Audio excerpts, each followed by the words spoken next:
A very good morning. और आज हम सॉल्व करेंगे most probable question of molecular basis of inheritance. इसके पहले पढ़ा हमने in principle of inheritance and variation. तो जितने भी लॉ पढ़े उसके पीछे कौन सा मॉलिक्यूल सेलुलर ऑर्गेनिज्म में काम करता है, दैट इज डीएनए। वायरस में ये मॉलिक्यूल आरएनए या डीएनए कुछ भी हो सकता है, ये हमने बायोलॉजिकल क्लासिफिकेशन में भी ये बात कर ली थी। ओके, अब एक एक क्वेश्चन स्टार्ट करते हैं।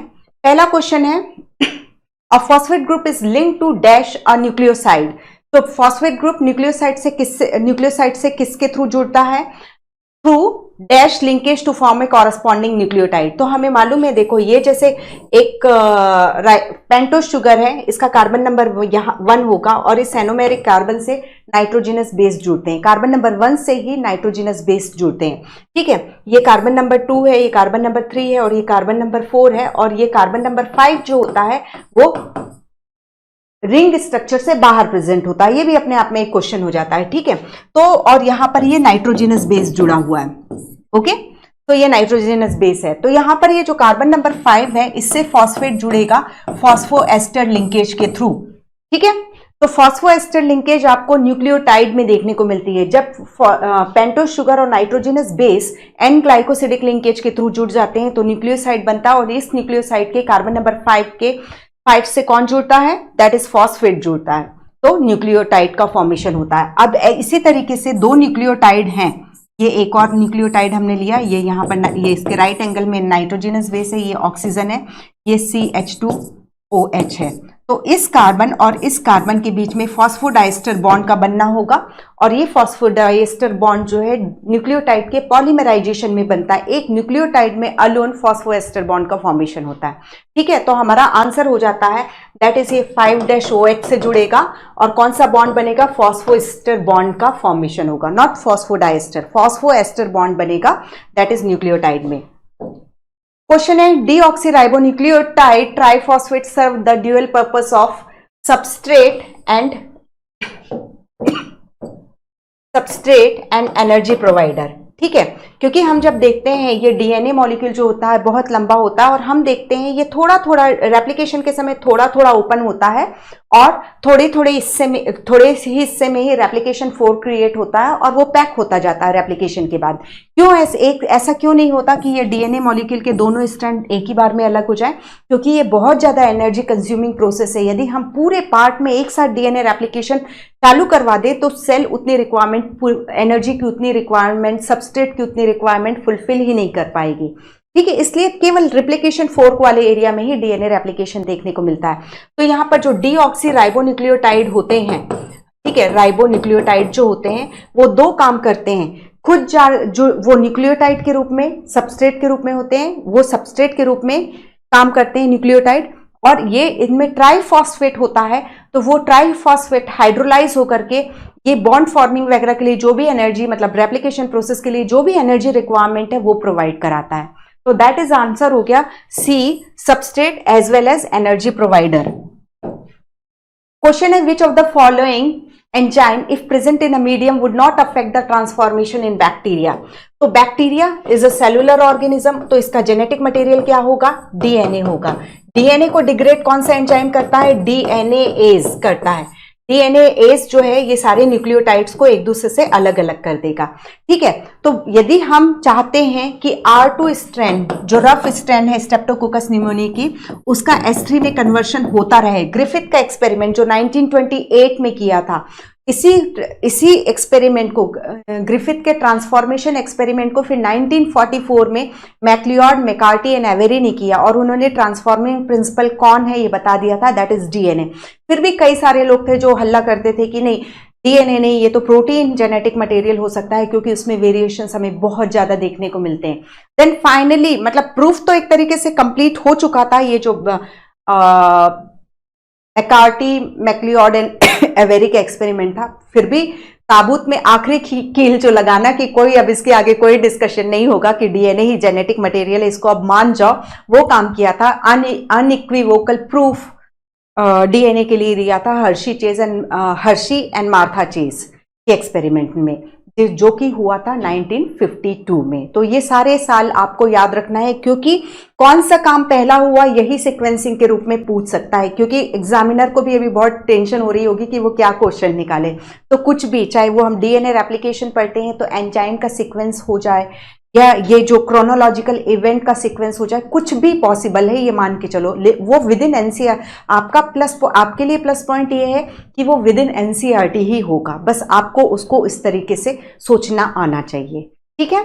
तो यहां पर R2 to S3 का कन्वर्शन कब नहीं हो पाएगा? जब डीएनए डिग्रेड हो गया। तो डीएनए के डिग्रेडेशन के लिए ये एंजाइम यदि हम मीडियम में डाल देंगे, ये मीडियम में यहां पर डीएनए डाल देंगे, तो R2 to S3 का कन्वर्शन नहीं होगा, क्योंकि डीएनए एज एंजाइम जो है वो किसको डिग्रेड कर देगा?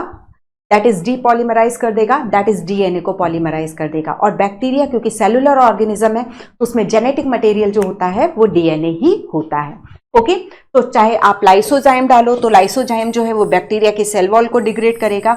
आरएनए एज जो है वो आरएनए को डिग्रेड करेगा। तो सेलुलर ऑर्गेनिज्म में जो आरएनए होता है वो कभी भी जेनेटिक आरएनए नहीं होता, वो नॉन जेनेटिक आरएनए ही होता है। तो या प्रोटीएस, प्रोटीन को डिग्रेड कर दो, प्रोटीन को प्रोटीएस डाल के प्रोटीन को डिग्रेड कर दो, तो भी R2 का S3 में कन्वर्शन होगा।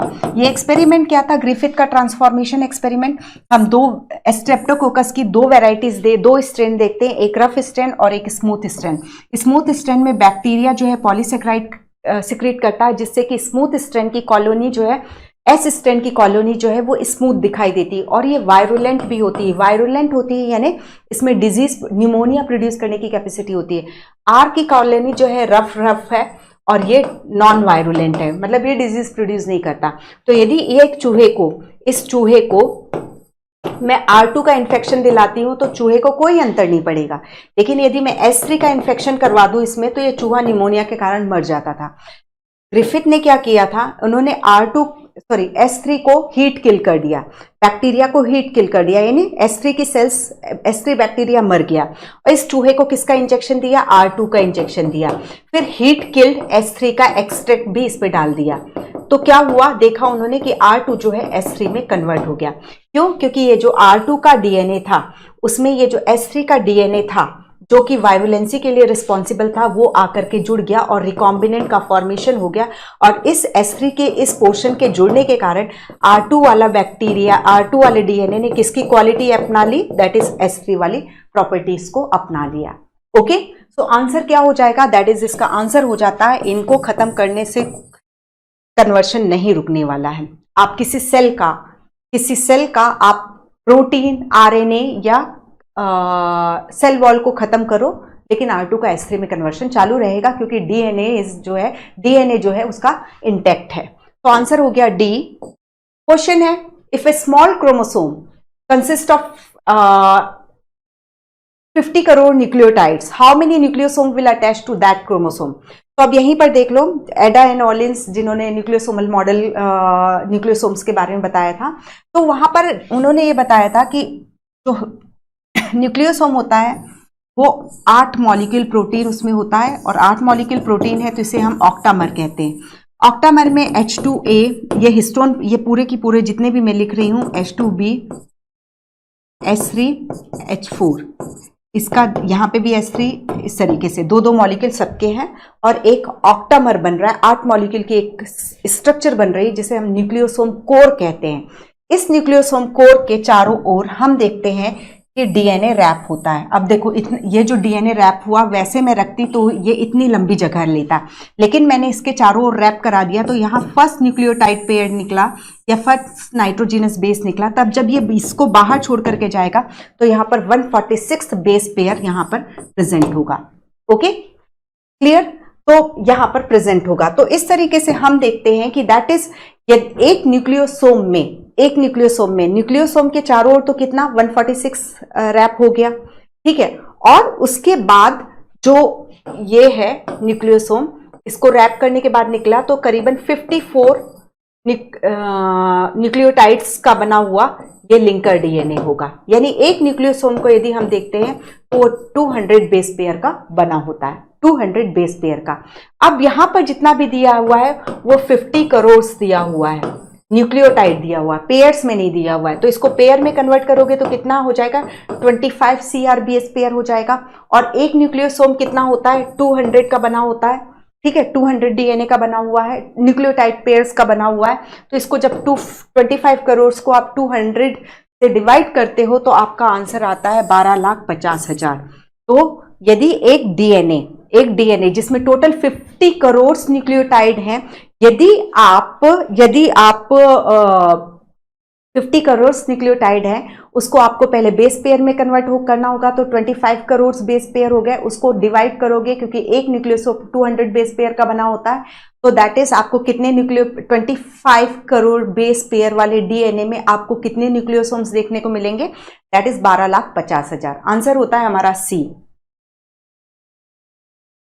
इस क्वेश्चन से रिलेटेड एक पॉइंट और, दैट इज जो ये हिस्टोन है वो पॉजिटिव चार्ज प्रोटीन होते हैं, क्योंकि इसमें लाइसिन और आर्जिनिन जैसे बेसिक अमीनो एसिड्स होते हैं जो हिस्टोन ऑक्टामर को पॉजिटिव चार्ज प्रोवाइड कराते हैं, जबकि डीएनए में फॉस्फेट की प्रेजेंस के कारण उसमें नेगेटिव चार्ज होता है। इसलिए हिस्टोन के चारों ओर डीएनए, क्योंकि डीएनए में नेगेटिव चार्ज है और हिस्टोन में पॉजिटिव चार्ज है, डीएनए आसानी से हिस्टोन के चारों ओर रैप हो जाता है। तो ये जो है इस तरीके से ये क्रोमेटिन रेटिकुलम के फॉर्म में रहते हैं। और जब सेल डिवीजन होता है तो यही जो क्रोमेटिन रेटिकुलम है और कंडेंस होते हुए क्या बना लेता है, फाइनली क्रोमोसोम्स का फॉर्मेशन कर लेता है। आंसर हो गया सी। क्वेश्चन है the following ratio is generally constant for a given species. तो किस कांस्टेंट क्या रहता है गिवन स्पीशीज के लिए, that is purine is equal to pyrimidine.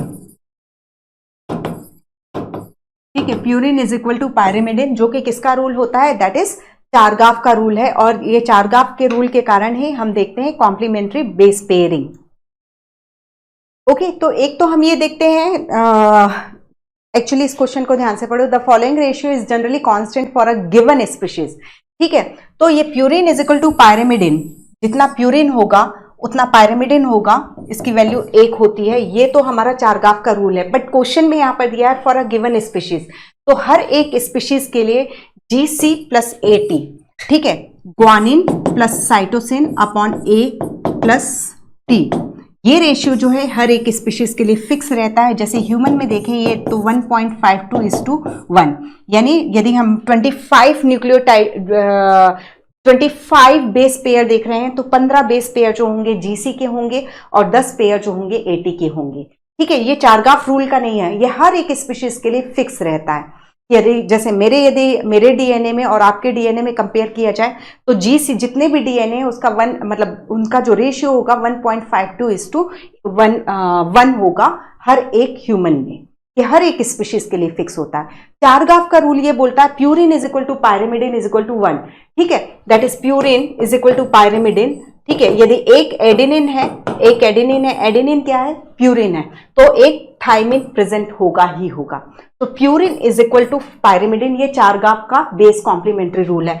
वो ये क्वेश्चन जो है इसके रिलेटेड नहीं है, ये एक पर्टिकुलर स्पीशीज के लिए GC/AT रेशियो जो होता है, A+T रेशियो जो होता है हर एक स्पीशीज के लिए कांस्टेंट है, वो वेरी नहीं करता। ठीक है, यदि ये 2:1.5 ऐसा कुछ हो जाएगा तो ये कोई दूसरी स्पीशीज होगी, ह्यूमन नहीं होगी। जैसे ह्यूमन के केस में ये रेशियो जो है 1.52:1 है। अब इसके अलावा आप देख लो ना, ये थाइमिन, साइटोसिन, ग्वानिन, एडेनिन, ये कौन सा रूल है, ये चारगाफ का रूल है। एडेनिन एंड साइटोसिन की पेयरिंग ही नहीं होती, तो इसलिए छोड़ दो इसको। Adenine and guanine and cytosine, thymine, ये अगेन क्या हो गया, दैट इज ये चारगाफ का रूल है। A और D चारगाफ के रूल है और ये गलत कॉम्प्लीमेंट्री पेयरिंग करा रहा है। ठीक है, तो एक पर्टिकुलर स्पीशीज के लिए GC/AT जो रेशियो होता है वो ऑलवेज फिक्स होता है।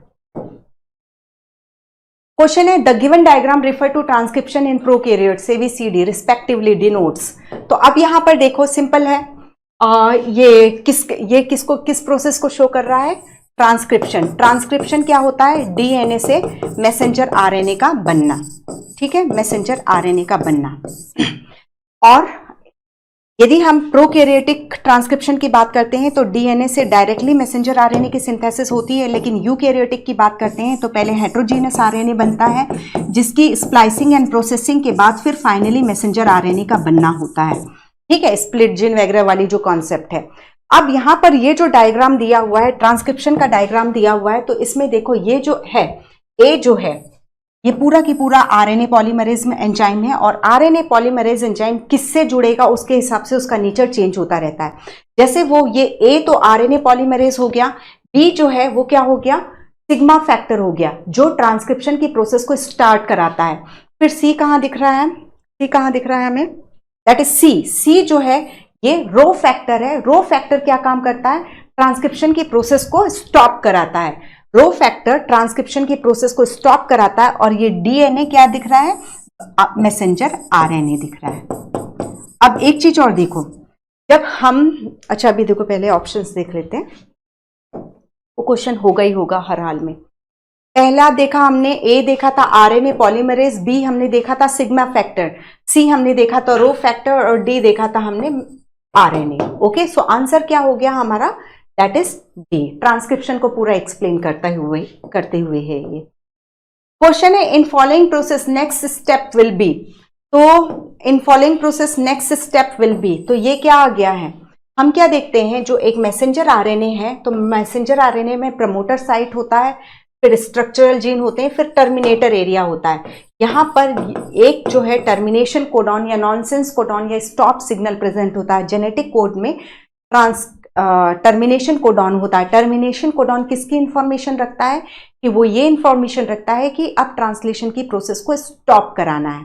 ठीक है, ट्रांसलेशन की प्रोसेस को स्टॉप कराने के लिए ये हमें टर्मिनेशन कोडॉन दिए गए हैं। तो ये कौन से तीन है, यूएजी, यूएए और यूजीए।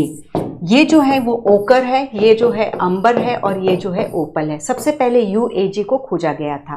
ठीक है, तो अब देख रहे हैं हम 3' एंड पर टर्मिनेशन कोडॉन आ रहा है, तो ये क्या होगा, अब ये आने वाला है।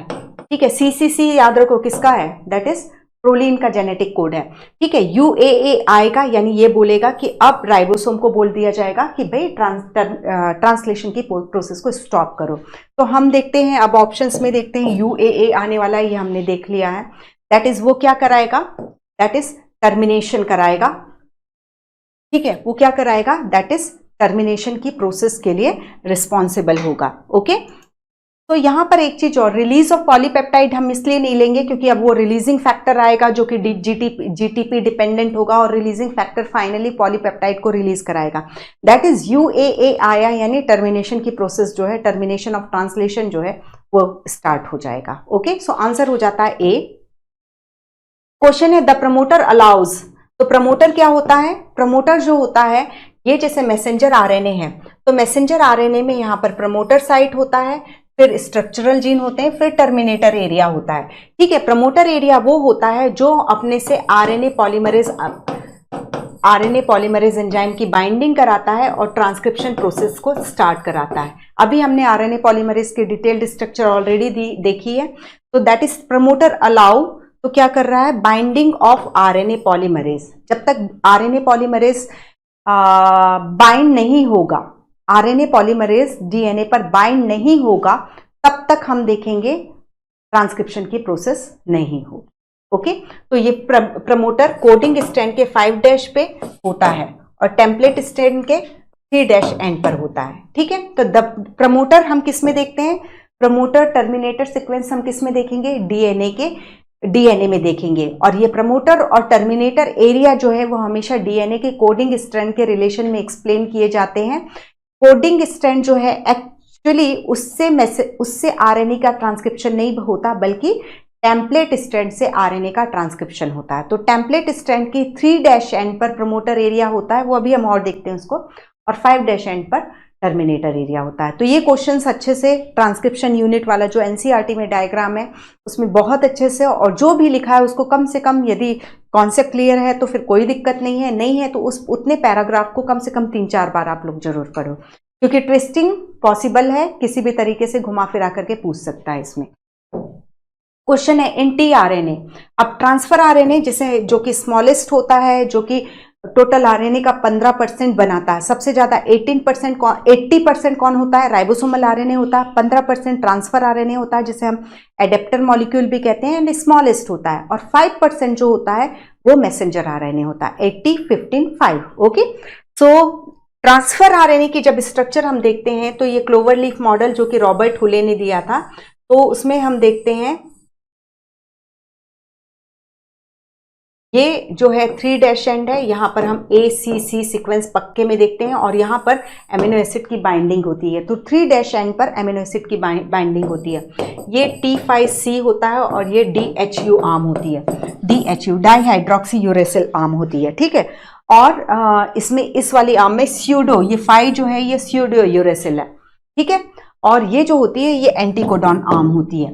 तो अब देख लो, हमें सब मालूम है DHU जो है एमिनो एसाइल सिंथेटेज एंजाइम के साथ बाइंडिंग करती है, एंजाइम के साथ एमिनो एसाइल सिंथेटेज एंजाइम के साथ बाइंडिंग करती है। ये आर्म के कारण ट्रांसफर आरएनए जाकर के राइबोसोम से बाइंड हो पाता है, और ये जो है इसमें जो एंटीकोडॉन सीक्वेंस है उस एंटीकोडॉन सीक्वेंस के हिसाब से यहाँ पर कौन जुड़ता है, एमिनो एसिड जुड़ता है। तो अब देखो क्लियर है, आंसर हो जाता है हमारा C, amino acyl activating enzyme. CCAOH is present at 5' end, तो ये गलत है, हम क्लियरली देख रहे हैं ये 3' एंड पर प्रेजेंट है। T5C loop for attaching the amino acid, तो ये जो काम है DHU को है। T5C जो है वो राइबोसोम के साथ अटैचमेंट के लिए है। There are 3 recognition sites, that is only 1 recognition site होता है जिसमें कि 3 न्यूक्लियोटाइड्स प्रेजेंट होते हैं, जिसे कि एंटीकोडॉन साइट कहते हैं। तो आंसर हो गया हमारा सी। क्वेश्चन है match column with column 2 and select the correct option. तो हेलिकेज एंजाइम जो होता है, हेलिकेज एंजाइम सबसे पहले काम करता है वो डीएनए के डीएनए जो डबल स्ट्रैंडेड है उनके बीच में जो हाइड्रोजन बॉन्ड है उसको तोड़ करके डीएनए के स्ट्रैंड को सेपरेट करने का काम हेलिकेज करता है। फिर पहला हो गया ओपनिंग ऑफ डीएनए हो जाएगा। ठीक है, गायरेज या जिसे जायरेज भी बोलते हैं, ये टोपो आइसोमरेज एंजाइम है। तो टोपो आइसोमरेज जो होते हैं वो 2 एंजाइम होते हैं, टोपो आइसोमरेज 1 एंड टोपो आइसोमरेज 2। तो 2 जो होती है वो नेगेटिव सुपर कॉइलिंग के लिए रिस्पॉन्सिबल होता है, जबकि 1 जो होता है पॉजिटिव सुपर कॉइलिंग के लिए रिस्पॉन्सिबल होता है। ठीक है, तो यहाँ जो चार्ट बना हुआ उसमें देख लेते हैं हम, उसके हिसाब से देख लेते हैं। तो हेलिकेज का तो ये हो गया 2, अनवाइंडिंग ऑफ डीएनए, जायरेज इसको ऐसे ले लो, टोपो आइसोमरेज डीएनए रेप्लिकेशन के समय जो स्ट्रेस डेवलप होता है जिसके कारण सुपर कॉइलिंग होती है उसको रिमूव करने का काम टोपो आइसोमरेज करता है। बट स्पेसिफिकली आपको ये याद रखना है कि टोपो आइसोमरेज 1 जो है पॉजिटिव सुपर कॉइलिंग के लिए रिस्पॉन्सिबल होता है, जबकि जायरेज जो होता है वो नेगेटिव सुपर कॉइलिंग के लिए रिस्पॉन्सिबल होता है। प्राइमेज एंजाइम जो हो जाएगा वो डीएनए रेप्लिकेशन के समय क्या करेगा, आरएनए प्राइमर बनाएगा। तो इसका हो गया 2, इसका हो गया 3, इसका हो गया 1, और डीएनए पॉलीमरेज 3 जो होता है वो न्यूक्लियोटाइड के पॉलीमराइजेशन के लिए रिस्पॉन्सिबल होता है। दैट इज 2 3 4 1 आंसर हो जाता है दिस। ओके, तो आप मतलब सिंपल है, आप लोगों को जायरेज एनसीईआरटी में ये सब नहीं दिया हुआ है। टोपो आइसोमरेज पूछेगा तो टोपो आइसोमरेज जो स्ट्रेसिंग हो रही है, जैसे हम जब कभी भी ये डीएनए है, अब इसको ऐसे खींचेंगे तो क्या होगा, यहाँ पर स्ट्रेस आएगा और इसके कारण ये आपस में ही कॉइल होना शुरू करेगा। तो जो टोपो आइसोमरेज 1 है वो इसमें 2 स्ट्रैंड में से एक को कट लगाएगा, जैसे ये उलझ गया है इधर से कट लगा करके इसको निकाल करके वापस से लाइगेजिंग जोड़ने का काम कर देता है। और जबकि जो ये खुला हुआ डीएनए मॉलिक्यूल है, जैसे हम ये बैक्टीरिया का डीएनए, बैक्टीरिया का सर्कुलर डीएनए देख रहे हैं। ठीक है, ये ऐसा फैला पड़ा, इसको हमें सुपर कॉइल कराना पड़ेगा। तो सुपर कॉइल में ये जो है पॉलीएमिन्स है, पॉजिटिव चार्ज प्रोटीन है, ये जो पूरी ये स्ट्रक्चर है ना, ये इसमें इस तरीके से ये ही डीएनए इस तरीके से इसमें ये इसमें और कॉइलिंग हो गई और इस तरीके से ये हुआ। तो ये काम जो है इस तरीके से सुपर कॉइलिंग इंड्यूस करने का काम, नेगेटिव सुपर कॉइलिंग का काम जो होता है टोपो आइसोमरेज 2 करता है, जिसे हम डीएनए जायरेज कहते हैं बैक्टीरिया। ओके, तो पॉजिटिव सुपर कॉइलिंग जो कॉइल्ड हो गया है उसको रिलीज करना, नेगेटिव सुपर कॉइलिंग जो बिल्कुल फैला हुआ है उसको कॉम्पैक्ट करके रख देना। तो ये चीज हो गई। तो आंसर हमने देख लिया है। क्वेश्चन है calculate the length of DNA sample if it had 240 base pair. तो 240 बेस पेयर है, तो हमारा जो वॉटसन क्रिक का मॉडल है जिन्होंने ये बताया कि 2 कॉन्जिक्यूटिव जो बेस पेयर होते हैं उनके बीच की डिस्टेंस जो होती है 3.4 एंगस्ट्रॉम होती है। तो सिंपल आपको क्या करना है, 240 इंटू 3.4 से मल्टीप्लाई करोगे तो आपका आंसर आ जाएगा 816 एंगस्ट्रॉम। ओके, तो ये हो गया। क्वेश्चन है calculate the number of hydrogen bond in DNA if out of 200 nitrogenous base, pair नहीं बोल रहा है, यानी 100 पेयर हैं और 100 पेयर में 46 मॉलिक्यूल जो है, 46 पेयर जो है साइटोसिन के हैं। तो 46 पेयर कितने हो, किसके हो गए, साइटोसिन एंड ग्वानिन के, सीजी के, और बचे कितने 54 किसके बचे, adenine is equal to thymine के बचे। ठीक है, तो 46 इंटू 3 करोगे कितना आएगा, 12 138 इतना ही आएगा ना। 43 जा 120 और 6 3 जा 8, 6 3 जा 18, 138 राइट। और इसका इसमें कितना हुआ 2, 52 जा 100, 108 क्लियर। 138 प्लस 108 कितना हुआ, 8 8 16, 3 1 4, 246 है, आंसर हो जाता है हमारा 246। Simple C concept. Cytosine guanine के बीच में तीन हाइड्रोजन बॉन्ड बनता है और एडेनिन एंड थाइमिन के बीच में 2 हाइड्रोजन बॉन्ड बनाता है। तो 200 न्यूक्लियोटाइड दिया, उसको पेयर में कन्वर्ट कर लो, 100 पेयर में 46 पेयर हो गए। साइटोसिन दिया है, यानी साइटोसिन की पेयरिंग किसके साथ हुई, ग्वानिन, 46 पेयर हो गए ग्वानिन साइटोसिन के, तो रिमेनिंग 54 बचे एडेनिन एंड थाइमिन के। क्वेश्चन है NHC non histone complex structural protein are. तो जब हम बहुत डिटेल में पढ़ते हैं तो जब क्रोमेटिन रेटिकुलम से क्रोमोसोम का बनना होता है तो NHC protein non histone proteins जो होते हैं वो कॉम्प्लेक्स पैकिंग के समय इन प्रोटीन्स के लिए भी रिक्वायरमेंट होती है। तो हम histone protein, non histone protein, DNA and RNA ये बात करते हैं, तो जो कि सब मिलकर के एक क्रोमोसोम्स को बनाते हैं। तो non histone protein that is NHC protein, तो ये होते हैं, दैट इज आंसर हो जाएगा। हायर लेवल में जब क्रोमेटिन रेटिकुलम की पैकिंग होती है तब एनएचसी प्रोटीन की रिक्वायरमेंट होती है। इसमें ज़्यादा कुछ आरएनडी मत करो, बस इतना जितना एनसीईआरटी में लिखा है उससे रिलेटेड कॉम्प्लेक्स, उससे रिलेटेड इसको क्वेश्चन में कन्वर्ट किया गया है, तो सिंपल इतना याद रखो। ठीक है, ये हो गया। क्वेश्चन है पैकेजिंग ऑफ डीएनए हेलिक्स। तो पैकेजिंग ऑफ डीएनए हेलिक्स यदि हम देखते हैं तो यूकैरियोट्स में ये देखते हैं, ये डीएनए है जो हिस्टोन के साथ मिलकर के पहले न्यूक्लियोसोम बनाता है। न्यूक्लियोसोम जो कि एक जो न्यूक्लियोसोम बना जो 200 base pair plus histone octamer से मिलकर के बना है वो 11 nm डायमीटर का होता है। फिर ऐसी 6 हिस्टोन जुड़ करके सोलेनॉइड्स बनाते हैं। ठीक है, तो ये कुछ 30 nm डायमीटर का हो जाता है। फिर उसके बाद हम देखते हैं इन सोलेनॉइड्स की आपस में कॉइलिंग होती है, क्रोमोनिमेटा बनता है, देन फाइनली हम क्रोमेटिन रेटिकुलम का फॉर्मेशन देखते हैं। तो हम देख रहे हैं step wise step add on होते जाती है चीजें, और चीजें कॉइल होते जाती हैं एंड फाइनली क्रोमोसोम्स क्रोमेटिड का फॉर्मेशन हम देखते हैं। जबकि प्रोकैरियोट्स में आप देखो ये सर्कुलर डीएनए है और हम देखते हैं ये सर्कुलर डीएनए जैसे एक बैक्टीरियल सेल है तो ये सर्कुलर डीएनए कहीं पे भी फैला नहीं रहता बल्कि एक एरिया में कन्फाइंड होता है, और इस एरिया को हम क्या कहते हैं, न्यूक्लियोइड एरिया कहते हैं। न्यूक्लियोइड जिसे हम प्रिमिटिव न्यूक्लियस भी कहते हैं। तो एक्चुअली यहाँ पर पॉजिटिव चार्ज कुछ प्रोटीन होते हैं जो इस डीएनए को इस एरिया में, एक particular area that is nucleoid area में कन्फाइंड करके, सीमित करके रखते हैं। तो दैट इज हम यहाँ क्लियरली देख रहे हैं इसका कोई, इससे कोई क्रोमोसोम नहीं बनना है, लेकिन तो यूकैरियोटिक का डीएनए है वो कितना तमाशे करके क्रोमोसोम में कन्वर्ट हो रहा है। तो आंसर हो जाता है दैट इज डी। आंसर हो गया हमारा डी। क्वेश्चन है which reactive group if present at every nucleotide in DNA makes it more labile and easily degradable. तो यदि सपोज कार्बन नंबर 2 पर डीएनए में भी हाइड्रोक्सिल ग्रुप प्रेजेंट हो जाता तो ये अपना किसी भी हाइड्रोजन के साथ मिलकर के वाटर बन करके निकल जाता और इसको किसी भी रिएक्शन के लिए ओपन छोड़ जाता।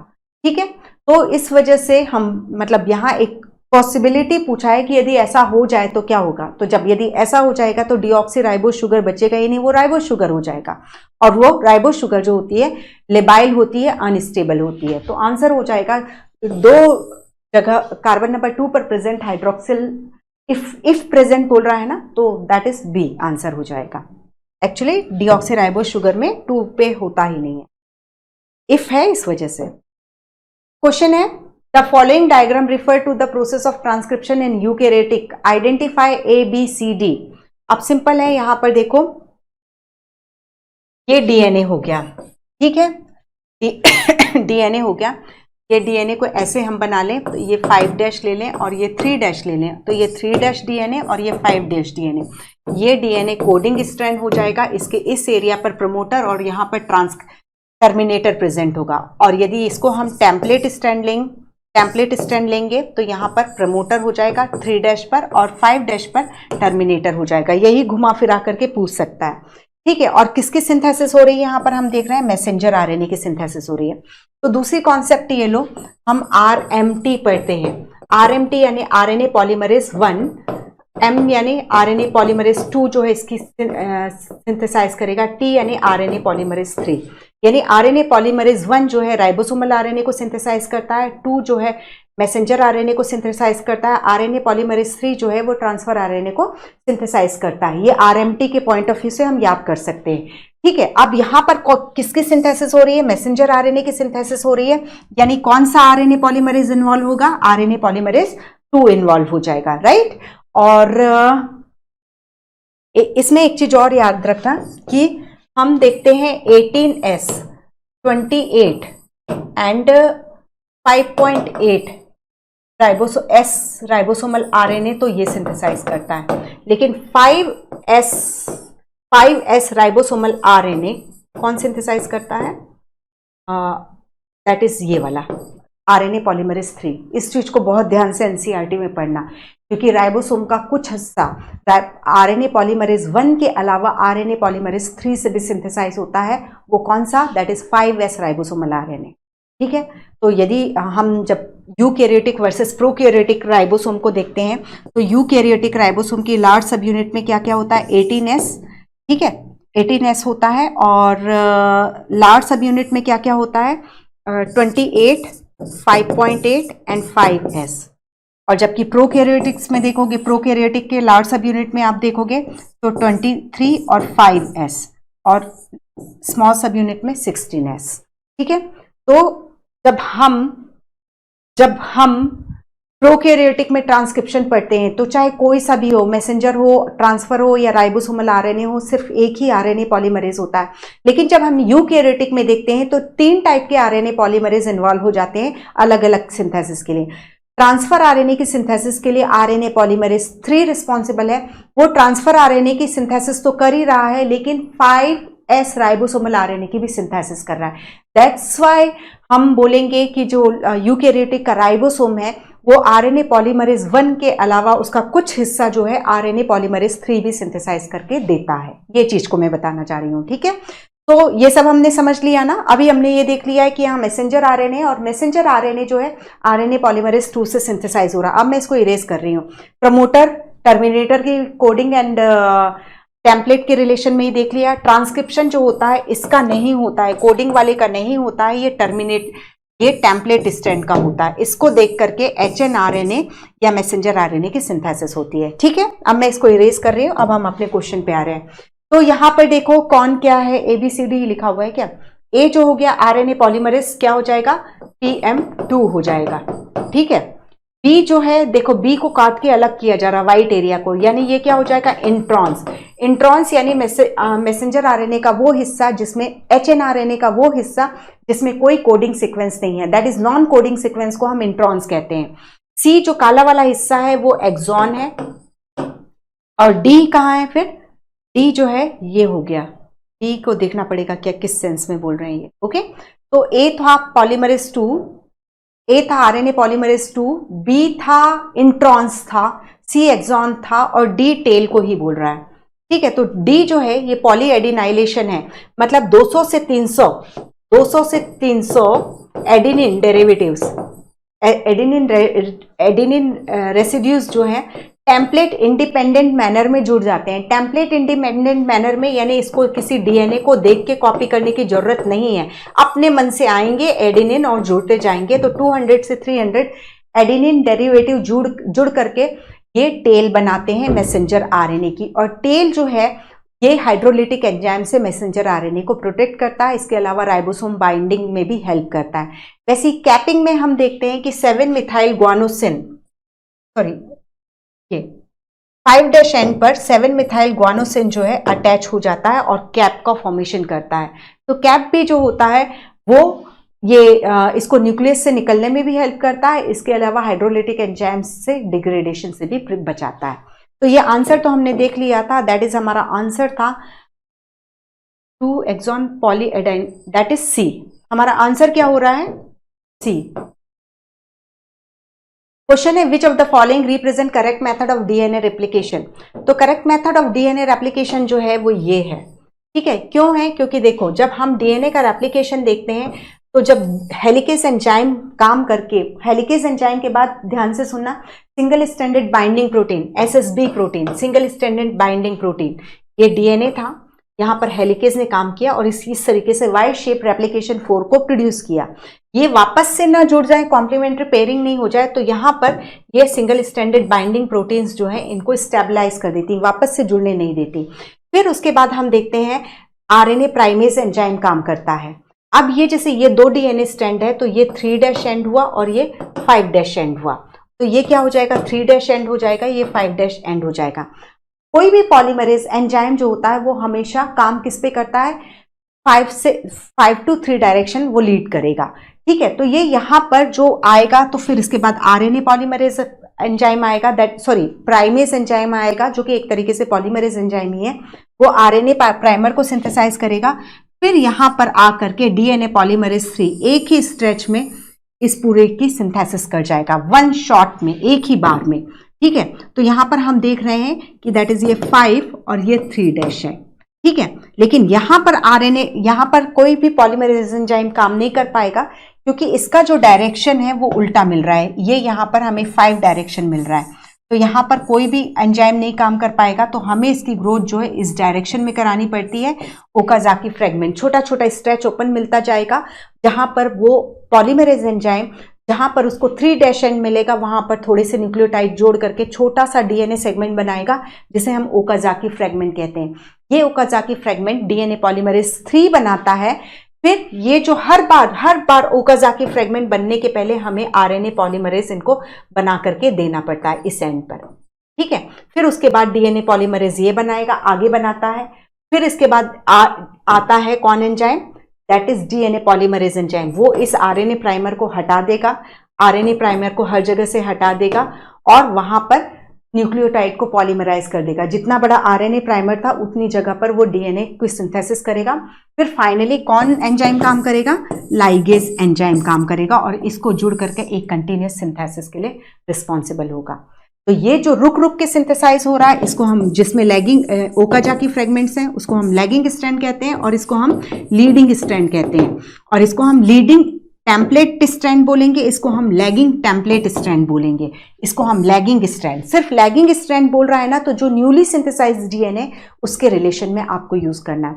यदि आप इसको इस स्ट्रैंड की बात कर रहे हो तो ये बोला जाएगा लैगिंग टेम्पलेट स्ट्रैंड, और ये बोला जाएगा लीडिंग टेम्पलेट स्ट्रैंड, ये बोला जाएगा लीडिंग स्ट्रैंड, क्योंकि एक ही बार में सिंथेसाइज हो गया, रुक रुक के सिंथेसिस नहीं हो रही है। जबकि इसकी रुक रुक के सिंथेसिस हो रही है, ओकाजाकी फ्रेगमेंट बनते जा रहे हैं एंड देन फाइनली काम हो रहा है। तो यहाँ यदि हम एंजाइम का सीक्वेंस भी देख लो तो सबसे पहले किसने काम किया? हेलिकेज ने, फिर सिंगल स्ट्रैंडेड बाइंडिंग प्रोटीन में। अब लीडिंग स्ट्रैंड है, फिर उसके बाद आया प्राइमेज एंजाइम। लीडिंग स्ट्रैंड है तो फिर आया डीएनए पॉलीमरेज 3। ये लीडिंग स्ट्रैंड में काम करने का तरीका है, ठीक है। और लैगिंग स्ट्रैंड है तो सबसे पहले हेलिकेज, फिर सिंगल स्ट्रैंडेड बाइंडिंग प्रोटीन, फिर प्राइमेज, फिर डीएनए पॉलीमरेज 3, फिर PM1 डीएनए पॉलीमरेज 1, फिर उसके बाद लाइगेज। तो कई सारे एंजाइम का काम हो जाता है लैगिंग स्ट्रैंड पे। तो इस तरीके से भी क्वेश्चंस को अरेंज करके रखना, ओके। ये हो गया, तो आंसर हमने देख लिया, 2 is the right answer. Question है इंटेलिंग adenylate residues are added at 3' end, तो टेम्पलेट इंडिपेंडेंट मैनर पे जुड़ते हैं in a template independent manner. और ये मतलब टेलिंग और कैपिंग जो होती है, प्रोसेसिंग और स्प्लाइसिंग जो होती है, वो सिर्फ यूकैरियोटिक के केस में देखने को मिलती है। प्रोकैरियोटिक में ये सब नखरे बिल्कुल भी नहीं होते हैं। सीधे से मैसेंजर आरएनए बनता है, इधर मैसेंजर आरएनए बन के निकला नहीं है अभी पूरा डीएनए से, ठीक है। ये ट्रांसलेशन भी स्टार्ट कर देता है। तो एक ही कंपार्टमेंट में ट्रांसक्रिप्शन, ट्रांसलेशन, प्रोकैरियोट्स की कैरेक्टरिस्टिक होती है, और वो कंपार्टमेंट क्या होता है? साइटोप्लाज्म। क्वेश्चन है observe the following figure and select the part which act as a linker DNA molecule. तो अब यहां पर देखो दैट इज ये जो है, ये जो सेंटर में ये जो सर्कल दिखाई दे रहा है ये 8 मॉलिक्यूल का बना हुआ हिस्टोन ऑक्टामर है, ठीक है। इसमें पॉजिटिव चार्ज होगा और इसके चारों ओर जो ये लपेट रहा है ये डीएनए है, कितना, दैट इज 146 बेस पेयर का, ठीक है। तो अब देखो इमेज देखो, ये तो हो गया डीएनए, ठीक है। सी हो गया हिस्टोन ऑक्टामर, ये हो गया न्यूक्लियोसोम, इसका डायमीटर याद रखना 11 nm डायमीटर का होता है। और ये जो है ये वाला ऊपर ये है H1 हिस्टोन, ठीक है, जो कि लिंकर डीएनए जो 54 बेस पेयर का उसको सपोर्ट प्रोवाइड कराता है। फिर इसके बाद यहां पर ये देखो इसके पीछे एनसीईआरटी ने जरूर इसको हिस्टोन लिखा हुआ है, लेकिन हमें जो ऑप्शन मिल रहे हैं तो उसमें ये इसको पूछ रहा है, तो ये पूछ रहा है यानी ये हिस्टोन ऑक्टामर से बाहर निकला हुआ डीएनए है, यानी क्या हो जाएगा ये लिंकर डीएनए। तो ए जो है डीएनए है, बी जो है लिंकर डीएनए है, सी जो है हिस्टोन है। लिंकर डीएनए मॉलिक्यूल के बारे में पूछ रहा है तो कौन हो जाएगा, B is the linker DNA, ठीक है। और तो कहीं आपको लिंकर डीएनए दिखेगा ही नहीं, इसके अलावा ये दिख रहा है लिंकर डीएनए, तो इसकी कोई मार्किंग ही नहीं है, यहां पर ये लिंकर डीएनए को शो कर रहा है, ठीक है।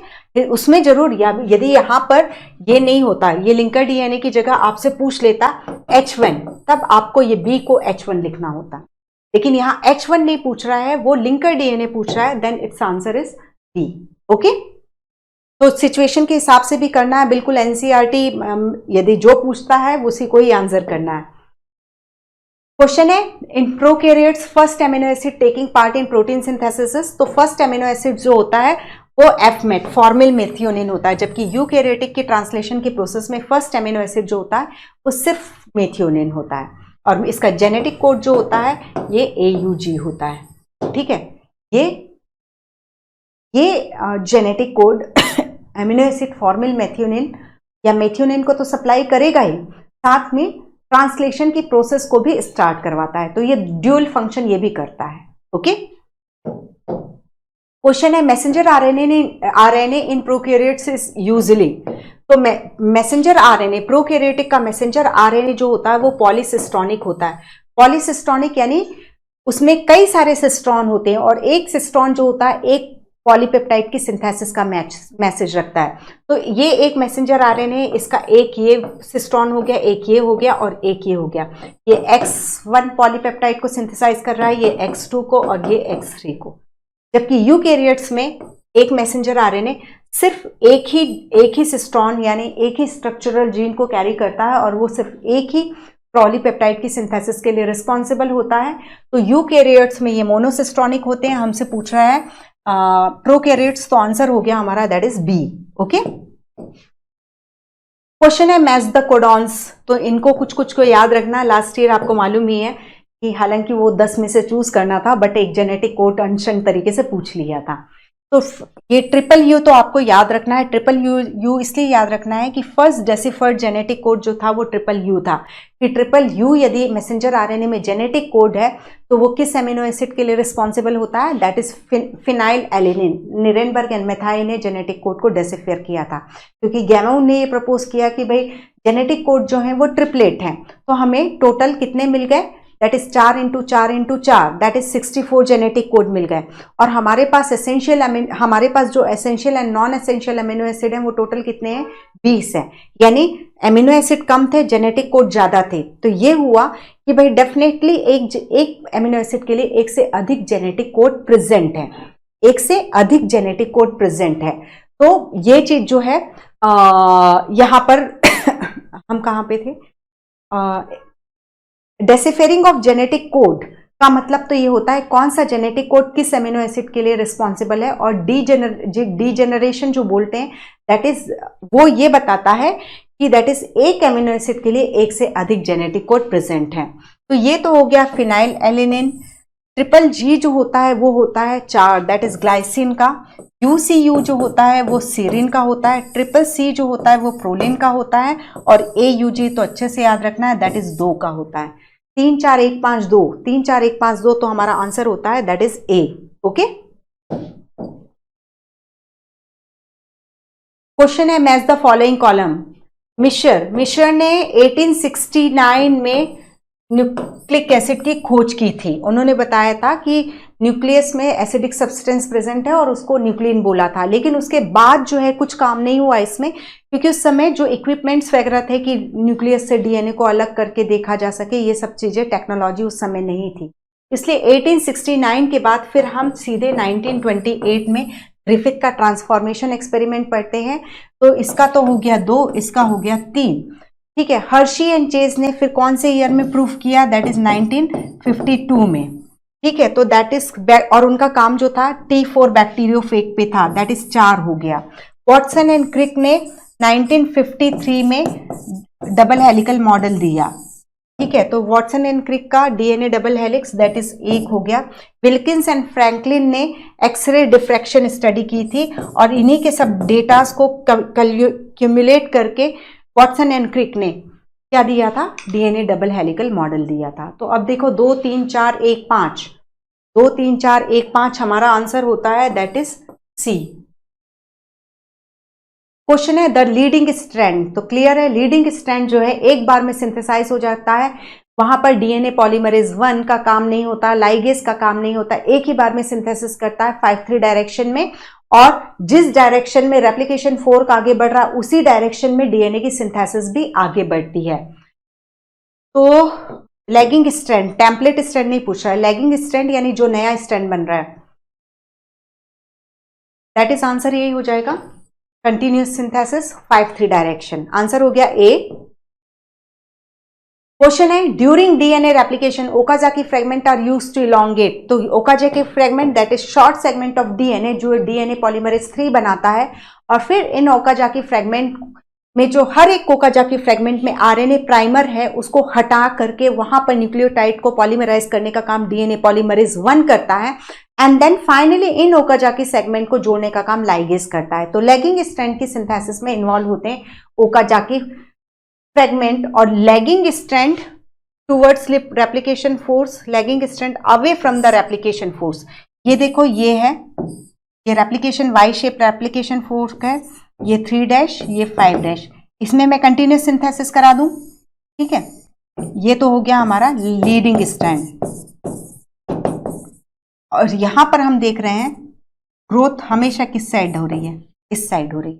ठीक है, ये क्या है? ये 5' है, ये 3' है, तो यहाँ क्या आएगा? ये 3' आएगा और इस साइड, तो ये फिर ये थोड़ा खुलेगा फिर इस डायरेक्शन में। तो रेप्लिकेशन 4 किस साइड बढ़ रहा है, और जो ओकाजाकी फ्रेगमेंट की सिंथेसिस होती है वो अवे फ्रॉम द, उसके अपोजिट, ये इधर बढ़ रहा है तो ओकाजाकी फ्रेगमेंट इस डायरेक्शन में सिंथेसाइज होते हैं। ठीक है, ये देखो 5 से 3 डायरेक्शन। ठीक है, ये है 5 से 3 डायरेक्शन ऐसे, और ये है 5 डायरेक्शन, ये फिर 3 डायरेक्शन, ये 5 डायरेक्शन, इस तरीके से। ओके, तो आंसर हो जाएगा हमारा डी। यही है ना। लीडिंग तो छोड़ ही दो, लीडिंग तो आप छोड़ दो। ठीक है, तो ये दो तो हुए नहीं। टूवर्ड्स रेप्लिकेशन फोर्स बोल रहा है, तो अभी हम क्लियर देख रहे हैं away from the replication force. हमारा आंसर हो रहा है डी। क्वेश्चन है find out the incorrect match. इसको बहुत अच्छे से याद रखना ये डेटास को। E. coli 4.6 into 10⁶ base pair. E. coli is a bacteria जिसमें double standard circular DNA present होगा। बैक्टीरियोफेग लैम्डा जो है वो जो है 48,502 बेस पेयर से मिलकर के बना होता है। ह्यूमन का haploid content that is genome में 3.3 into 10⁹ बेस पेयर होते हैं। इसके 10⁶ है, हमारे बहुत ज्यादा है, और जबकि डिप्लॉयड में 6.6 into 10⁹ हो जाता है। ठीक है, और इतना जो डीएनए है उसकी यदि हम लेंथ देखेंगे तो वो 2.2 मीटर के करीब, दैट इज 220 सेंटीमीटर के करीब होती है। ओके, और ये जो है 5174 जो बैक्टीरियोफेग है, बैक्टीरिया ईटर वायरस है, वो सिंगल स्टैंडर्ड होता है, और इसमें ये बेस पेयर नहीं होगा, ये हो जाएगा बेसिस। तो रॉन्ग मैचिंग जो है दैट इज डी की है। ओके, क्वेश्चन है removal of intron and joining the exon in a defined order in a transcription unit is called. तो इसको हम क्या कहते हैं? स्प्लाइसिंग कहते हैं। ठीक है, तो हमने देखा था कि ये जो है डीएनए है। ठीक है, डीएनए में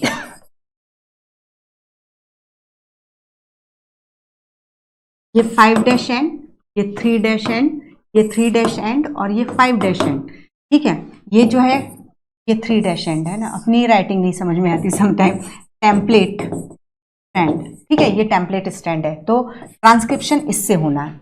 ओके, अब ये बोल रहे हैं कि जब ये ट्रांसक्रिप्शन से जो ये आरएनए बनेगा उसको हम क्या बोलेंगे, एचएनआरएनए। एचएनआरएनए में हम देखेंगे कि बहुत सारे सीक्वेंस ऐसे हैं जिनमें कोई मैसेज नहीं है, किसी भी amino acid that is polypeptide के सिंथेसिस का मैसेज नहीं है, इसको हम क्या बोल रहे हैं, इंट्रॉन्स, और जिसमें मैसेज है उसको हम एक्सॉन कर रहे हैं।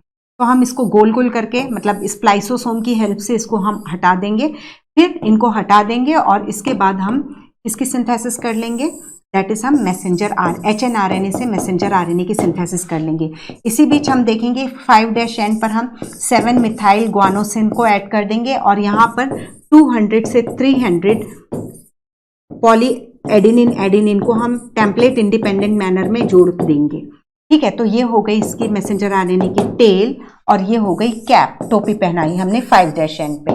ठीक है, तो ये जो होता है मैसेंजर आरएनए है, तो ये जो है कि जिसमें इंफॉर्मेशन, ये exon then intron, exon then intron, exon then introns, तो इसको हम इस तरीके से जो एचएनआरएनए है उसको हम स्प्लिट जीन बोलते हैं, क्योंकि इसमें जो कोडिंग इंफॉर्मेशन है इंट्रॉन की प्रेजेंस के कारण वो डिस्टर्ब हो रही है, ब्रेक हो रही है, और इसी इंट्रॉन्स को हम स्प्लाइसोसोम की हेल्प से अलग कर देते हैं, that is called splicing.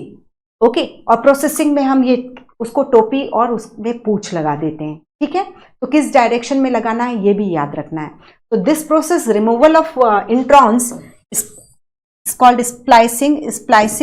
Split gene आपको किस में देखने को मिलते हैं, सिर्फ यूकैरियोट्स में देखने को मिलते हैं। प्रोकैरियोट्स में ये केवल एक्सॉन ही होता है, उसमें कोई इंट्रॉन्स नहीं होते।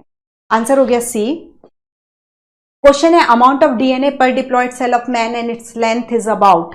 तो जब यदि हम डीएनए हमारे एक डिप्लॉयड सेल में 2n सेल में डीएनए का अमाउंट देखते हैं, कंटेंट देखते हैं, तो वो 6.1 सेल में, एक डिप्लॉयड सेल में 6.4 pg होता है और उसकी लेंथ तो अभी हमने बात की 2.2 metre, that is 6.6 into 10⁹ base pair. एक डिप्लॉयड का में इतने न्यूक्लियोटाइड होते हैं और इतने न्यूक्लियोटाइड को जोड़ो तो लेंथ जो निकलती है वो 220 सेंटीमीटर निकलती है। लेकिन हम जो सेल नहीं देख पाते उसके अंदर 2.25 मीटर लंबा डीएनए है। क्यों? क्योंकि उसकी कॉम्पैक्टिंग की गई है, कंडेंसेशन किया गया है। ओके, तो आंसर हो गया सी। क्वेश्चन है find the sequence of nucleotide in messenger RNA produced by transcription of above given DNA.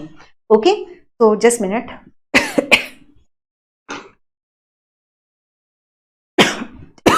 ठीक है, तो यहां पर सिंपल सा है, अगेन वही कॉन्सेप्ट है। अच्छा है कि ये एनसीईआरटी की इमेज है, दैट इज ये क्या है, ट्रांसक्रिप्शन यूनिट है। ट्रांसक्रिप्शन यूनिट में हम क्या क्या देखते हैं, प्रमोटर, स्ट्रक्चरल जीन और टर्मिनेटर देखते हैं। तो जब हम जो प्रमोटर 5' पर देखना होगा, ये 5' है ना, इसके यहाँ पर प्रमोटर प्रेजेंट है, तो इसके हिसाब से हम इसको क्या बोल देंगे, कोडिंग स्ट्रैंड बोलेंगे।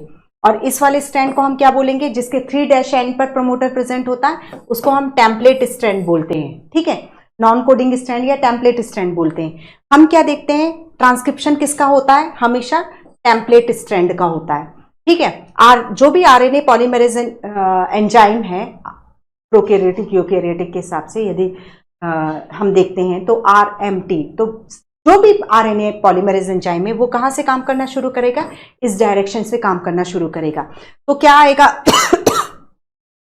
आप देखते जाओ।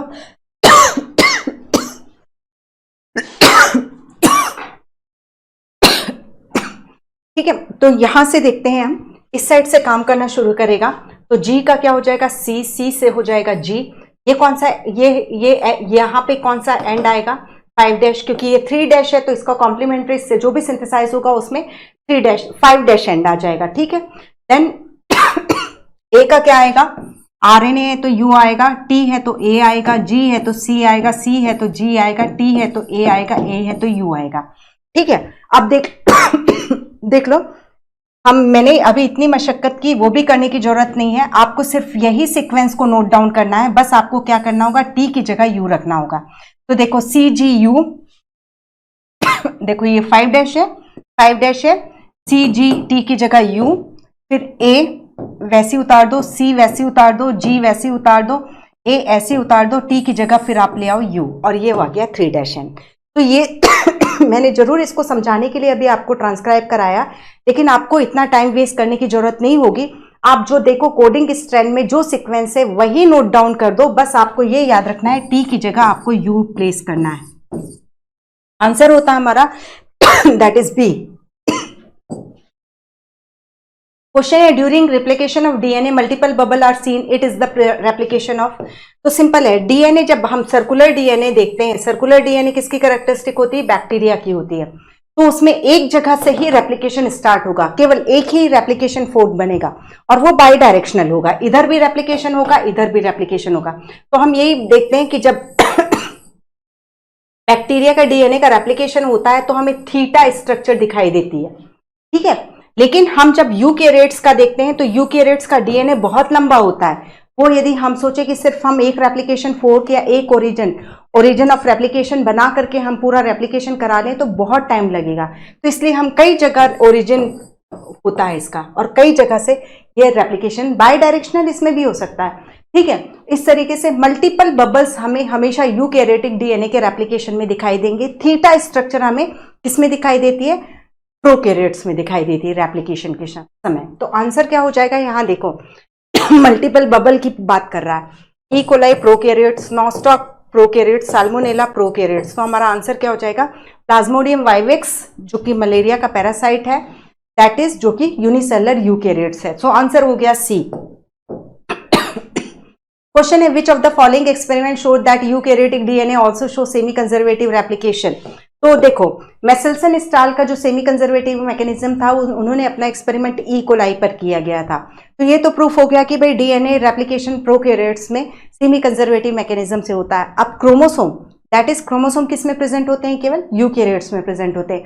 तो क्रोमोसोम हम क्यों पढ़ते हैं? क्योंकि क्रोमोसोम में डीएनए होता है। मतलब क्रोमोसोम की सारी इंपॉर्टेंस इसलिए है क्योंकि उसमें हमारे जेनेटिक मटेरियल को कंटेन करता है, हिस्टोन, नॉन हिस्टोन और आरएनए के अलावा भी। तो ये भी देखना था कि हाँ भाई क्या डीएनए, यूकैरियोट्स का भी डीएनए सेमी कंजर्वेटिव मोड से रेप्लिकेट होता है। तो ये एक्सपेरिमेंट जो है टेलर ने किया था, टेलर, वुड्स एंड ह्यूजेस, ठीक है, HUGHES, ह्यूजेस, वुड ने किया था। और ये Vicia faba that is broad bean के ऊपर किया था और उन्होंने थाइमिडिन में H3 को यूज किया था। ओके, रेडियो एक्टिव हाइड्रोजन को उन्होंने यूज किया था। और क्यों यूज करते हैं मालूम है? थाइमिडिन पे ही सब एक्सपेरिमेंट क्यों किया जाता है? क्योंकि आरएनए और डीएनए वेरी करते हैं थाइमिन पे, ठीक है, इस वजह से थाइमिन को ही टारगेट किया जाता है। तो आंसर हो गया that is a. Question is study the following figure which shows the synthesis of part of a protein molecule. What is the nucleotide sequence in DNA from which messenger RNA2 is synthesized? ठीक है, तो अब यहां पर ये sequence दिया हुआ है, आपको ये बताना है कि ये जो मैसेंजर RNA2 जो है, ठीक है, वो किस डीएनए से सिंथेसाइज किया गया होगा? तो जी का हो जाएगा सी, ए का हो जाएगा टी, ए का हो जाएगा टी, ठीक, सी का हो जाएगा जी, यू का हो जाएगा यू ए, हाँ ए हो जाएगा, और ये जी जी है तो सी सी। अब इतना ही देख लो पहले, कितने में क्लियर हो जाएगा? C T T, that is answer हो जाता है हमारा। हमें बताना है कि जो मैसेंजर RNA2 है, ये वाला जो मैसेंजर RNA है वो किस डीएनए से सिंथेसाइज किया है। तो कॉम्प्लीमेंट्री, चारगाफ का कॉम्प्लीमेंट्री बेस पेयरिंग रूल को ले आओ, यही बोल रहा है ना। Study the following figure which shows the synthesis of part of protein molecule, what is the nucleotide sequence in DNA. तो यानी मैसेंजर RNA2 का कॉम्प्लीमेंट्री डीएनए बना हुआ, ओके। यही चीज कॉम्प्लीमेंट्री डीएनए होता है। जब किसी डीएनए की सिंथेसिस हम मैसेंजर आरएनए से करते हैं उसे हम कॉपी डीएनए या कॉम्प्लीमेंट्री डीएनए के नाम से जानते हैं। एंजाइम कौन सा लगेगा यहां पर यदि हम ऐसा करवाएं? तो एक तो या तो रिवर्स ट्रांसक्रिप्टेज ले लो, ठीक है, रिवर्स ट्रांसक्रिप्टेज। और रिवर्स ट्रांसक्रिप्टेज कैसा एंजाइम है? That is RNA dependent DNA polymerase. RNA dependent DNA polymerase, DNA बना रहा है इसलिए डीएनए पॉलीमरेज। किसको देख के बना रहा है? आरएनए को देख के बना रहा है, इसलिए आरएनए डिपेंडेंट डीएनए पॉलीमरेज है रिवर्स ट्रांसक्रिप्टेज, ओके। क्वेश्चन है द ट्रांसक्रिप्शन यूनिट इज, तो ट्रांसक्रिप्शन यूनिट जो होती है, एक ट्रांसक्रिप्शन यूनिट यदि हम देखें यूकेरियोट्स में, तो सबसे जहां यहां से जैसे ट्रांसक्रिप्शन स्टार्ट होना है तो उसके पहले यहां पर टाटा बॉक्स होता है,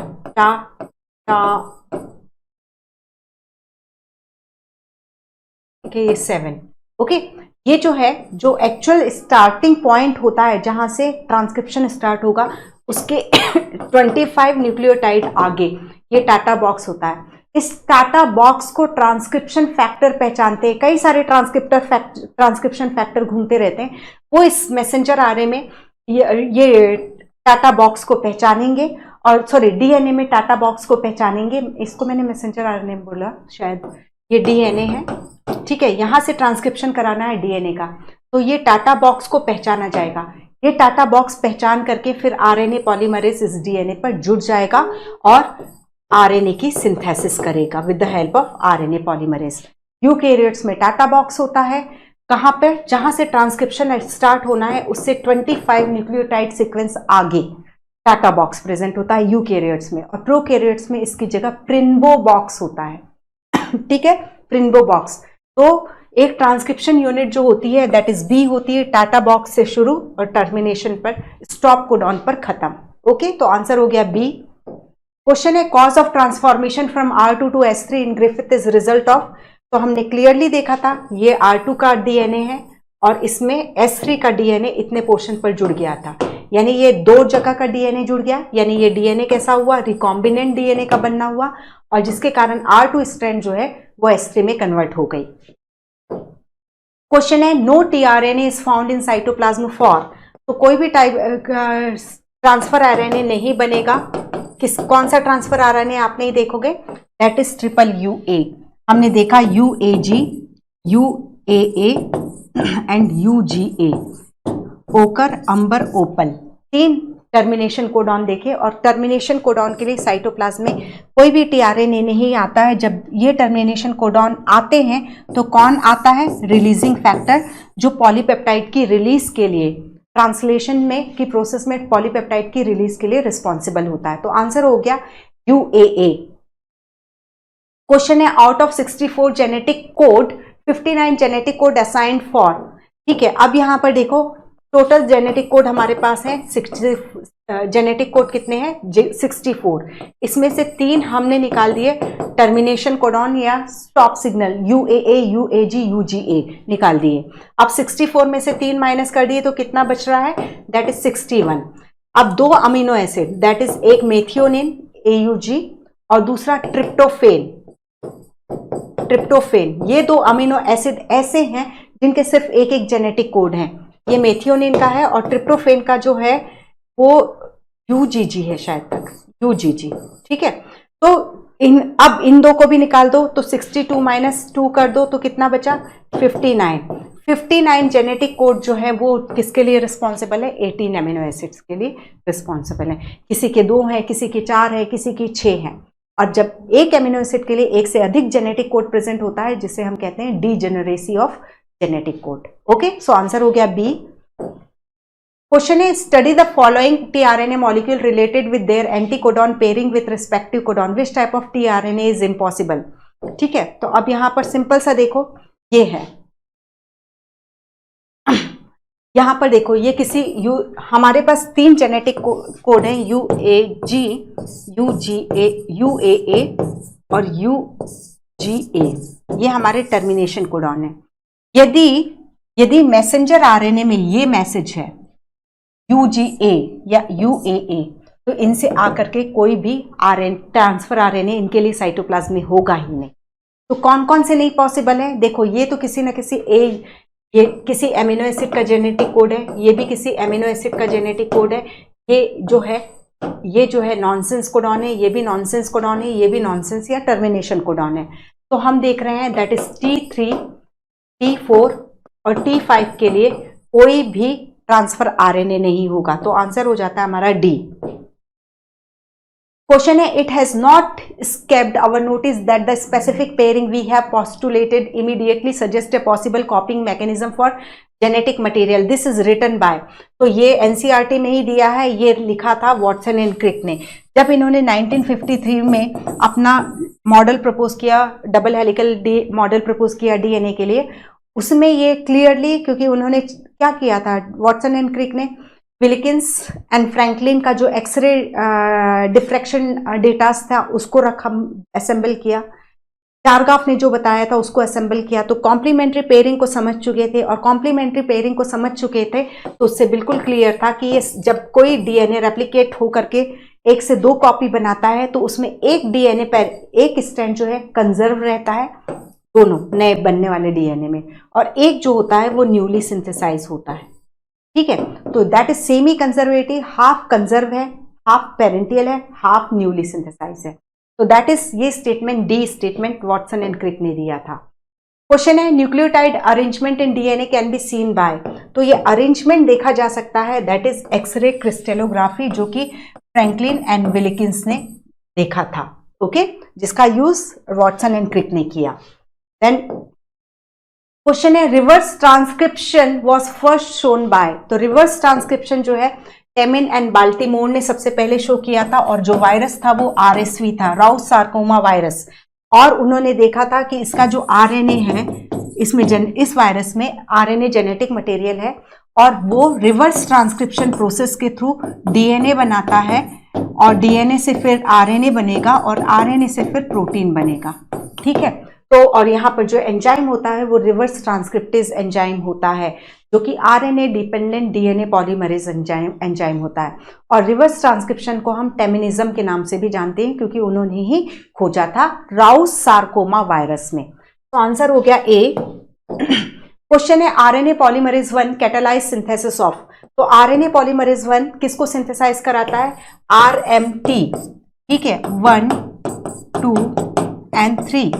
तो आरएनए 1 किसको सिंथेसाइज करा रहा है, राइबोसोमल आरएनए की सिंथेसिस के लिए है। पॉलीमरेज 2 मैसेंजर आरएनए के लिए, 3 ट्रांसफर आरएनए के। आरएमटी याद करो, 1, 2, 3 लिख दो सामने। आंसर हो गया ए। क्वेश्चन है, the first event in translation is the binding of messenger RNA to the, तो जब हम ट्रांसलेशन की प्रोसेस देखते हैं तो ये स्मॉल राइबोसोम की स्मॉल सब यूनिट से मैसेंजर आरएनए की बाइंडिंग होती है। तो दैट इज द स्मॉलेस्ट सब unit of this ribosome. Okay, तो एनसीईआरटी का हर एक लाइन पढ़ो बेटा। कई बार आश्चर्य होता है कि कहीं कुछ नहीं घूमता, क्योंकि हम सोचते हैं कि ये टॉपिक इतना ज्यादा ट्विस्टिंग प्रोवाइड करा सकता है, लाइन उठाता है एग्जामिनर और क्वेश्चन के रूप में दे देता है। तो जितना आपने पूरा पढ़ा है वो बहुत अच्छी बात है, क्योंकि आप प्रिपेयर्ड हो एनी टाइप ऑफ फ्लक्चुएशंस, या कोई भी इधर उधर से भी पूछता उसके लिए भी रेडी हो। लेकिन एनसीईआरटी की लाइन को जरूर पढ़ लेना बहुत अच्छे से। ओके, तो ये लाइन जो है उसी से ही उठी हुई है, और ये क्वेश्चन भी आ चुका है। एक जीटीपी से रिलेटेड क्वेश्चन पूछा है कि ट्रांसलेशन की प्रोसेस में एनर्जी जीटीपी से मिलती कि एटीपी से, तो जीटीपी एनर्जी प्रोवाइडर होता है वहां। ठीक है, amino acid is carried by transfer RNA at its, तो ये हमने पहले ही देख लिया, ये क्वेश्चन को हमने पहले ही सॉल्व कर लिया था। ऐसे सीधे आएगा ये 3' एंड ACC, और मैंने आपको बताया था यहां पर एमिनो एसिड बाइंड होता है। तो आंसर क्या हो गया हमारा बी। ठीक है, T5C जो राइबोसोम रिकॉग्निशन है, और ये DHU जो एमिनो एसाइल सिंथेटेज एंजाइम को रिकॉग्नाइज करता है, ज्वाइन कराता है। क्वेश्चन है, C value of DNA refers to, तो C value that is constant value, तो कितना अमाउंट डीएनए का किसी सेल में प्रेजेंट है। जैसे हमने अभी डिप्लॉयड कंटेंट में देखा 6.4 pg प्रेजेंट था ह्यूमन के डिप्लॉयड कंटेंट को, तो ये हो जाएगा total amount of DNA per somatic cell, that is haploid cell को रिप्रेजेंट करता है। सी जो है, केवल आपने सिर्फ सी लिखा है, तो एक किसी हैप्लॉइड सेल में कितना डीएनए प्रेजेंट है वो है। यदि 2C लिख रहे हो तो डिप्लॉयड सेल के लिए लिख रहे हो। ठीक है, तो हम इसीलिए बोलते हैं यदि कोई डिप्लॉयड सेल जब G1 फेज में है तो उसका डीएनए कंटेंट 2C होता है, और S फेज के बाद जब वो G2 में एंटर होती है तो डीएनए कंटेंट जरूर डबल हो जाता है, बट क्रोमोसोम नंबर जो है वो स्टेबल रहते हैं। ठीक है, तो आंसर हो गया बी। क्वेश्चन है enzyme required for peptide formation, तो ये कौन सा एंजाइम होता है? पेप्टिडाइल ट्रांसफरेजेस होता है। पेप्टिडाइल ट्रांसफरेजेस कुछ नहीं है बल्कि ये राइबोजाइम है। राइबोजाइम यानी आरएनए जो है वो एंजाइम का काम कर रहा है। और कौन सा RNA? 23S ribosomal RNA in prokaryotes और 28S राइबोसोमल आरएनए ये प्रोकैरियोट। जब राइबोजाइम मैं बोल रही हूं तो यानी कई आरएनए हैं जो कैटालिटिक नेचर के होते हैं, एंजाइमेटिक नेचर के होते हैं। उस राइबोजाइम में एक एंजाइम है पेप्टिडाइल ट्रांसफरेजेस, जिसमें राइबोसोमल आरएनए जो है एंजाइम का रोल काम करता है। अब यहीं से रिलेटेड हम एक आरएनए वर्ल्ड की कॉन्सेप्ट को समझते हैं। आरएनए वर्ल्ड की कॉन्सेप्ट ये है कि आरएनए जो है वो वन मैन आर्मी है, वन मैन शो है। मतलब वो एक अकेला आरएनए सब कुछ काम करना जानता है। वो जेनेटिक भी हो सकता है, वो नॉन जेनेटिक भी हो सकता है, वो एंजाइम भी हो सकता है। ठीक है, तो हम देखते हैं कि इवोल्यूशन में पहले आरएनए बना, बट फिर वो बहुत अनस्टेबल था OH और यूरेसिल के कारण, तो उसमें ही चेंजेस ला करके डीएनए को बनाया गया। ठीक है, तो जो हम आरएनए वर्ल्ड की कॉन्सेप्ट पढ़ते हैं वो ये बताती है हमें कि एक आरएनए मॉलिक्यूल जेनेटिक रोल भी प्ले कर सकता है, नॉन जेनेटिक भी। अब जैसे देख लो, सिंपल, ये आरएनए है, ये वायरस में जेनेटिक मटेरियल के रूप में है। ठीक है, अब इसके अलावा नॉन जेनेटिक में हम देखते हैं मैसेंजर आरएनए है, इसके बाद हम देखते हैं ट्रांसफर आरएनए है, और इसके अलावा हम राइबोसोमल आरएनए देखते हैं। राइबोसोमल आरएनए में यहाँ पर इसको हम एंजाइम के रूप में देख रहे हैं जो एमिनो एसिड के बीच में पेप्टाइड बॉन्ड फॉर्मेशन के लिए रिस्पॉन्सिबल है। ठीक है, ट्रांसफर आरएनए साइटोप्लाज्म में प्रेजेंट एमिनो एसिड को बांध करके ला करके राइबोसोम को दे देता है। राइबोसोम क्या है? दैट इज प्रोटीन, और क्या है? Ribosomal RNA. ओके, और मैसेंजर आरएनए मैसेज रखता है कि किस टाइप एमिनो एसिड का सीक्वेंस क्या होगा पॉलीपेप्टाइड में। तो एक आरएनए वर्ल्ड यानी आरएनए डोमिनेंस जो है दैट इज क्लियर है। आरएनए डोमिनेंस में, आरएनए डोमिनेंस का एक और बहुत अच्छा सा चीज देखो, आप एचएनआरएनए देखते हो, इसमें इंट्रॉन्स भी है, एक्सॉन्स भी है। डीएनए बेचारा इंट्रॉन्स एक्सॉन्स वाले कोडिंग नॉन कोडिंग सबको लेकर के बैठा है। उसने बेचारे ने ट्रांसक्राइब भी एचएनआरएनए करके दे दिया, लेकिन आरएनए इतना बदमाश है, बोलता है आप कोई भी इंफॉर्मेशन रखो, ट्रांसलेट तो मैं वही करवाऊंगा जो मुझे मेरे मन का होगा। इस बीच वो स्प्लाइसिंग की प्रोसेस से इंट्रॉन्स को निकाल देता है, केवल एक्सॉन को जोड़ता है। वो मैसेज पूरा दिया डीएनए ने। मतलब मैं इसको समझाने के लिए इस तरीके से बोल रही हूं कि उसने दिया सब कुछ, कि मनमानी किसने की? आरएनए ने। उसने इंट्रॉन्स को काट के फेंक दिया और केवल एक्सॉन की सिंथेसिस करवा ली। दिस इज कॉल्ड, मतलब क्लियर है, आरएनए जो बनाता है वो करता है। वो जेनेटिक भी हो सकता है, वो नॉन जेनेटिक भी हो सकता है, वो एंजाइमेटिक भी हो सकता है। That is called RNA world, dominance of RNA. Okay, तो आंसर हो गया पेप्टिडाइल ट्रांसफरेजेस। क्वेश्चन है एशेरिशिया coli fully labeled with 15N is allowed to grow in 14N medium. The DNA molecule of the first generation bacteria have.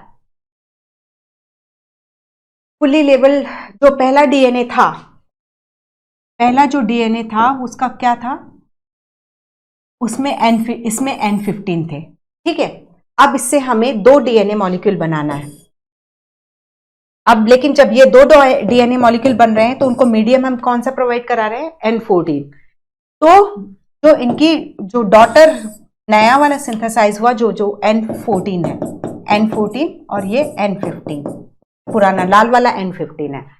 ठीक है, तो एशेरिशिया coli fully labeled with 15N is allowed to grow in 14N medium. The DNA molecule of the first generation bacteria have. तो उनकी कैसे density, इन दोनों की density कैसी होगी? सेम डेंसिटी होगी।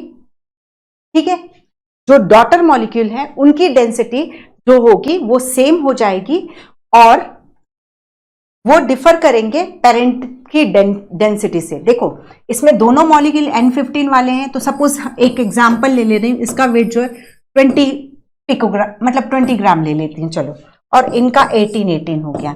क्यों? क्योंकि इसमें एक ही N15 वाला एक ही है और दूसरा डीएनए जो बना वो हल्का बना है, तो इसकी डेंसिटी जो हो जाएगी वो कम हो जाएगी।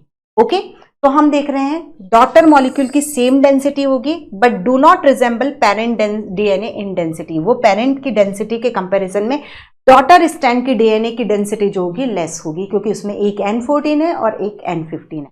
तो आंसर हो गया डी। क्वेश्चन है the area of unwinding and separation of DNA strand during replication is called. तो इसे हम ओरी बोलते हैं, that is origin of replication. किसके कारण बन रहा है? ये हेलिकेज के कारण बन रहा है। ओरिजिन ऑफ रेप्लिकेशन, जब हम यूकैरियोटिक डीएनए देखते हैं तो कई सारे मल्टीपल ओरी प्रेजेंट होते हैं ओरिजिन ऑफ रेप्लिकेशन, क्योंकि वो बहुत लंबा है तो कई पॉइंट पर स्टार्ट करके काम को जल्दी खत्म करवाना पड़ेगा। जबकि बैक्टीरियल डीएनए जो होता है, जो कि सर्कुलर होता है, वो छोटा होता है तो उसमें सिर्फ एक ही ओरी पॉइंट प्रेजेंट होता है। ठीक है, तो आंसर हो गया ए। क्वेश्चन है Okazaki fragment give rise to. तो ओकाजाकी फ्रेगमेंट्स जो होते हैं वो किसके लिए रिस्पॉन्सिबल होते हैं? लैगिंग स्ट्रैंड के फॉर्मेशन के लिए रिस्पॉन्सिबल होते हैं। ज्यादा कुछ नहीं करना है इसमें। If in a DNA molecule cytosine is 18%, the percentage of adenine would be. यदि एडेनिन जो है 18% है तो थाइमिन कितना हो जाएगा? वो भी 18% हो जाएगा। तो 18 कितना हुआ? 36। 100 में से आप 36 निकाल दिया आपने तो कितना बचा? कितना? 54।